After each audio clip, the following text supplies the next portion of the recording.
Ouvintes da Santa Cruz FM, João Alex, estamos de volta, girando pela cidade. Eu falo aqui direto do Centro Administrativo da Vila de Todos, onde a gente vai trazer informações sobre o funcionamento do Centro Rural Tequinha Farias, que engloba, as escolas da zona rural municipais de Santa Cruz. A gente sabe que estamos vivenciando esse período chuvoso, algumas dificuldades em algumas estradas.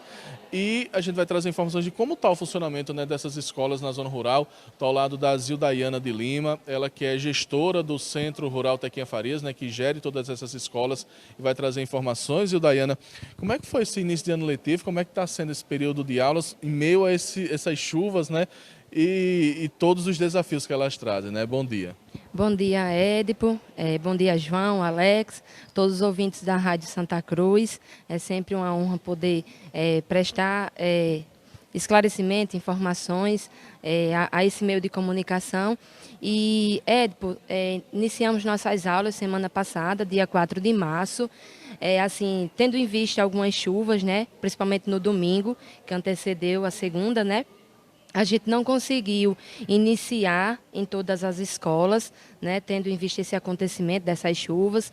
Tem algumas localidades onde choveu bastante, principalmente na região ali de Chaves Belas, Angicos, na Boa Vista, na parte ali de Pitomba, no Sítio Umbu também.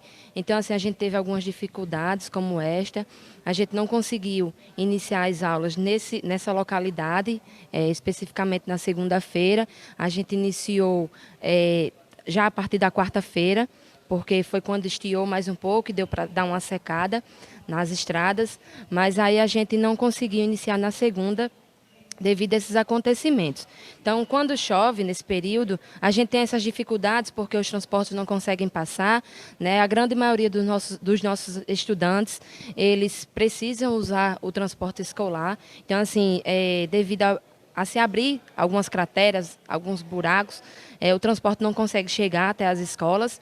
Para esse lado aqui de Japi, onde a gente tem 3 escolas, e para o sentido de Tangará, onde a gente tem mais 2 escolas, a gente conseguiu iniciar normalmente, porque pega essa parte do asfalto, então a gente não teve grandes danos, Então, a gente está aí batalhando para que os nossos estudantes não percam essas aulas, para que a gente consiga, de alguma forma, repor essas aulas, essa aprendizagem, para que a gente não tenha grandes problemas no futuro.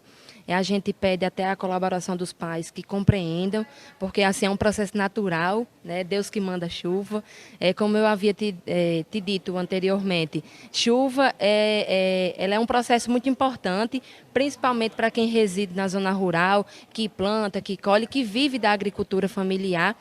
Mas a gente sabe que a gente passa por alguns transtornos devido a isso, porque quem mora na zona rural todo o tempo aquela estrada molhada, então os transportes não conseguem chegar.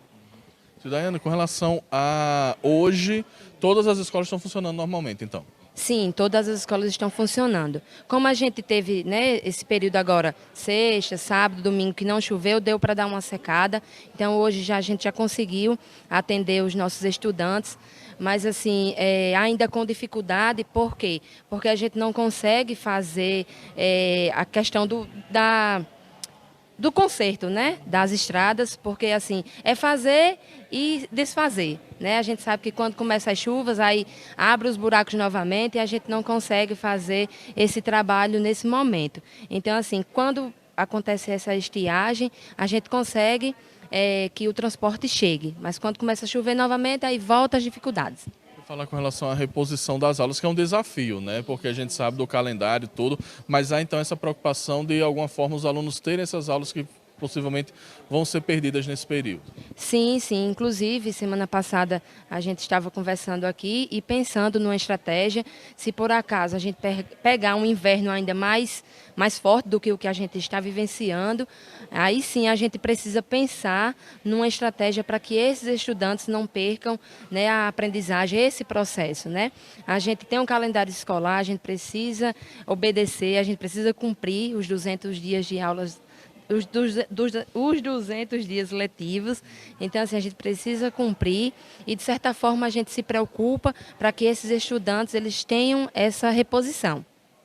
Com relação ao calendário, e é importante dizer que a mesma metodologia da zona urbana é aplicada na zona rural. Sim, sim, Édipo. Inclusive, durante o período da jornada pedagógica, todos os nossos professores participaram também das formações, das oficinas. Então, assim, o que segue de proposta pedagógica para a zona urbana também chega para a gente da zona rural.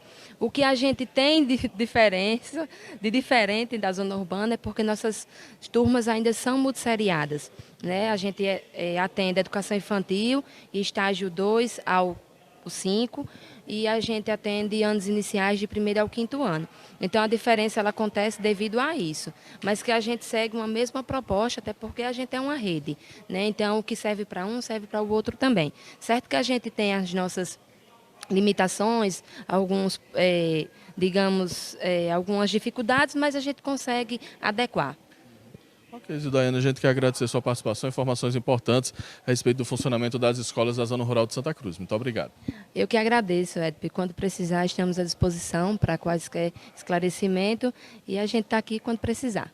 Conversamos com Zildaiane de Lima, coordenadora do Centro Rural Tequinha Farias, com informações importantes, né, a respeito do funcionamento das escolas da Zona Rural neste período do ano. Voltamos aos estúdios.